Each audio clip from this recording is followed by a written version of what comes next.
Hi, I'm Akash Patel. I'm from India, and I got my master's degree in education from the University of Central Oklahoma in Edmond, Oklahoma.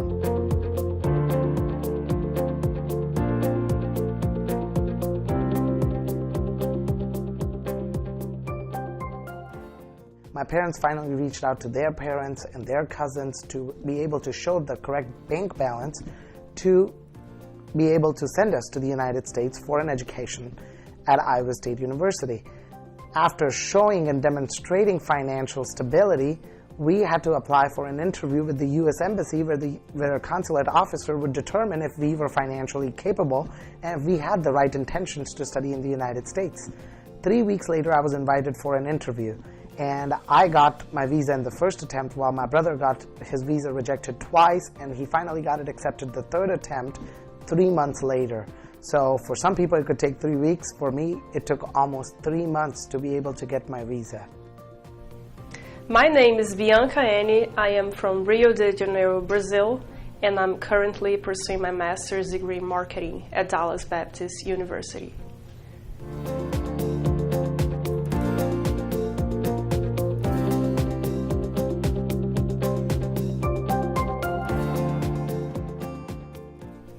To come to DBU, I started saving money for a couple of years, and I talked to my family. They agreed to help me with half of the tuition. So after having all my expenses covered and all my paperwork done, I went to the U.S. Embassy at the city of Rio de Janeiro and applied for my visa. It took only 2 weeks to get it.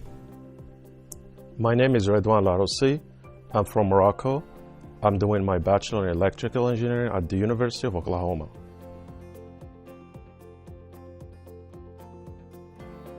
For the financial resources, I didn't have to have any because actually I won the green card. So I applied back in 2010, and then after 3 months, they sent me a letter telling me that I won. So I went and applied for the visa at the embassy in Morocco in Casablanca.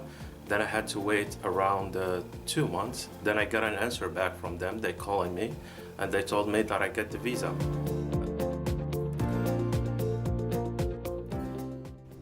My name is Nicolas Arguello. I was born in Cordoba, Argentina, and I obtained my master's degree from Southern Methodist University in Dallas. In order to prepare myself to come to the U.S., basically I had to study English, and the way that I did that is that I would train and play tennis in the mornings and then take English classes 3 hours a day, Monday through Friday, while being able to prepare for the TOEFL exam, which is one of the requirements that we have to take. Hello, my name is Victor Nochiri. I'm from Nigeria, and I'm currently studying for my master's in geology here at Saral State University.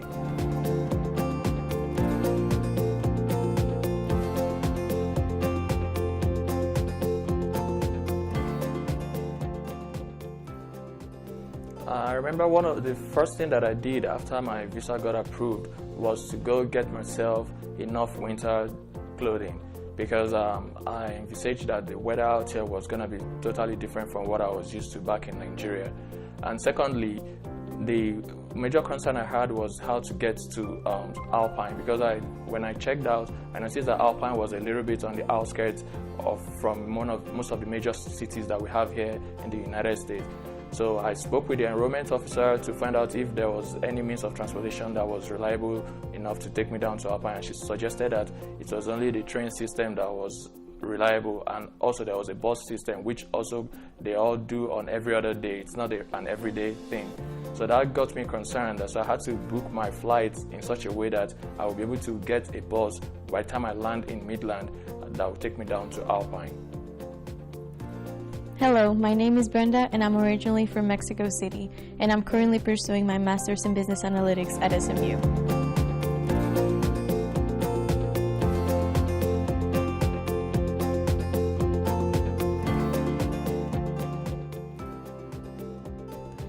I didn't really prepare to come to the United States, first of all because I attended a private school in Mexico, which allowed me to learn English at a young age, 7. And also, to my advantage, my brother already lived here, who is 6 years older than me, so the transition was much easier. He helped me get a phone, get a car, so it was a lot easier for me. My name is Ben Mahdi Milad. I'm from Libya. I'm doing my PhD at the University of Oklahoma, ConocoPhillips School of Geology and Geophysics. I would like to share my experience.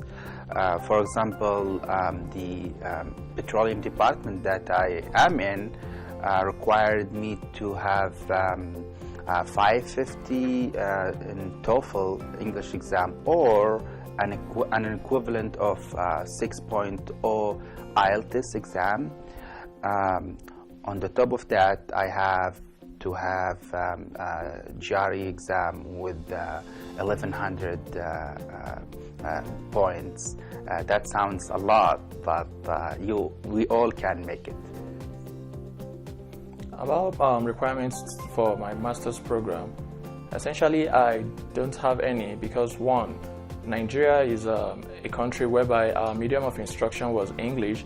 That actually has made it for the school to waive the IELTS requirement that some other non-English speaking countries brought in. And also for the GRE, my department didn't require any GRE score for a master's program in Soros. So to be a master's student at DBU, you have to have at least a 3.0 GPA, and you have to take the GMAT exam, which I'm working on.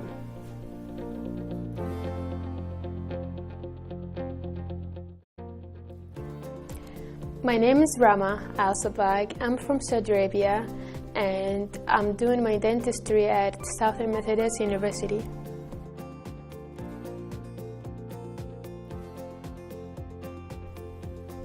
My academic goal is to be a dentist, so I did my pre-med at Southern Methodist University, and hopefully in the future I'll be a super dentist and open my clinic worldwide. After graduating from SMU with a bachelor's in business administration and economics with energy, I started looking for a job and ended up at a mortgage company with an analytics position. The people that I work with were really friendly, which was, the part that I enjoyed the most. But after a year, I decided that there was more that I could learn, and I decided to go back to school. Actually, I went back to SMU, and that's what I'm currently working on, my master's in business analytics. So potentially I would like to be able to look into the opportunity of pursuing a law degree and just seeing where that would take me. First off, my major goal right now is to graduate with a master's degree, then subsequently proceed into doing my PhD program. However, I would like to gain a little bit of industry experience during a window that we have as an OPT training, so that alone also can help to position me better in front of my PhD supervisors, because they want to see that you have a research and that you are able to work independently, and also to be able to finish your tasks from beginning to end. So having a good background with a master's degree and also having an industry experience during my OPT training will offer me that of chances of getting an admission into the PhD program better. And now I believe my final academic goal is to conduct research in teaching and to get a doctorate at one of the most reputed universities in the United States. I hope to start looking and applying for doctorate programs next year, and then conduct some research on teaching best practices that I can share with people around the globe.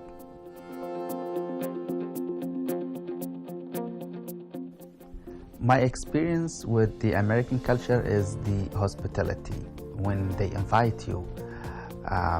For example, when my advisor invites us to his house, he goes around to every student and talk to him, and I feel that it's very, very important to do that. That makes you very welcoming and shows how he's welcoming us as well.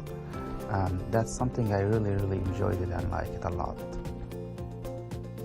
I didn't experience only one culture, so I had the chance to experience so many cultures in this country, and that's what makes the beauty of America.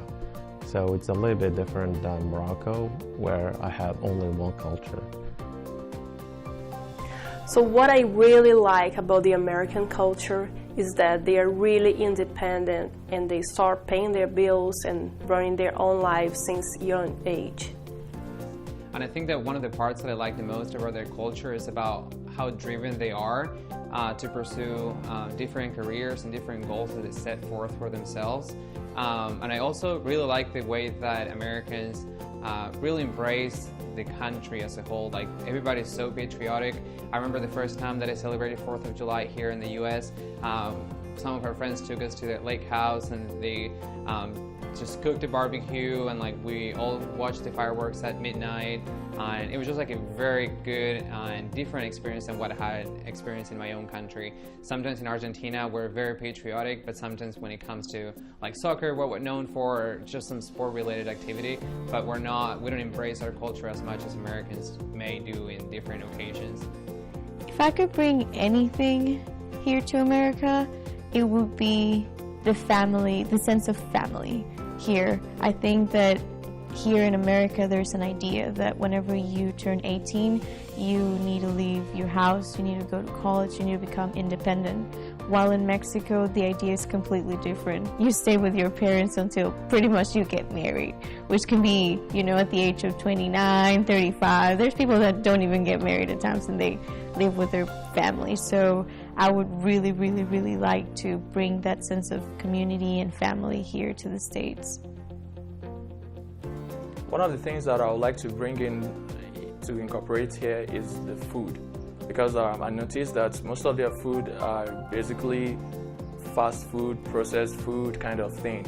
And where I come from, we are used to kind of preparing food, homemade food, with different kind of spices, different kind of seasoning, different kinds of recipes.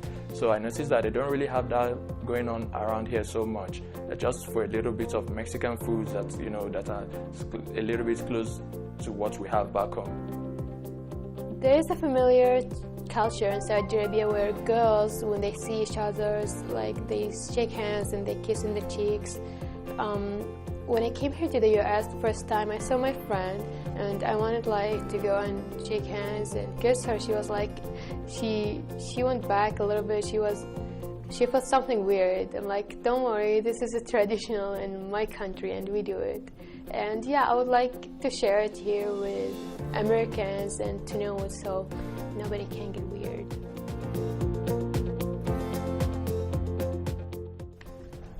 I think my speaking is clear with a little thick of accent. However, my reading and writing is much better than my speaking because of my PhD studies. I would say that speaking, reading, and writing English has never really been an issue for me since I've been learning it since I was like 7. But at times, the people that I hang out with, they're mainly international, and I live with my brother. So 70% of my time, I speak Spanish. So it's still at times a little hard for me to make that switch. Like whenever I'm talking to someone, I start, translating, but then I realize that I shouldn't do that. So once I start a conversation, it becomes easier, but I would say that it comes natural to me. Speaking, writing, I don't see it as an issue.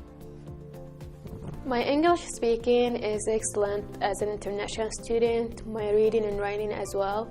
When I first came here, I had some difficulties with the English language for sure, and I used to have my translator with me all the time, so I surrounded myself with a lot of English. For example, I used to go to the movies every weekend to develop my listening and speaking.